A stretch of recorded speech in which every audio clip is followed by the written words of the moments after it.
انوکھی قسم کی ایسی مراعات ہیں کہ پاکستان کا جمہوری معاشرہ اس کا بالکل بھی تقاضا نہیں کرتا۔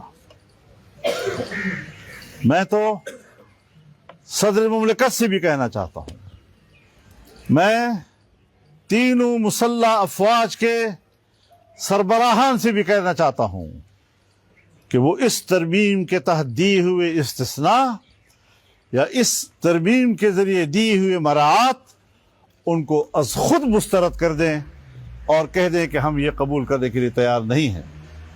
ہم ایک وفادار عام شہری کی طرح اور ایک وفادار سپاہی کی طرح سب کے ساتھ برابر کی زندگی گزارنا چاہتے ہیں، ورنہ یہ آئین تو طبقاتی نظام پیدا کرے گا۔ کچھ لوگ آئین سے ماوراء ہوں گے اور کچھ پاکستانی وہ آئین کے پابند ہوں گے، قانون کے پابند ہوں گے، اور کچھ آئین سے قانون سے ماوراء ہوں گے۔ یہ کیا طبقاتی نظام ہے ملک کے اندر؟ مساوات کے نعرے لگانا اور اس کے بالکل تضاد کا قانون پاس کرنا، یہ میرے خیال میں کسی جمہوریت پسند اور نظریاتی شخص یا جماعت کے لیے شائع نشان نہیں ہے۔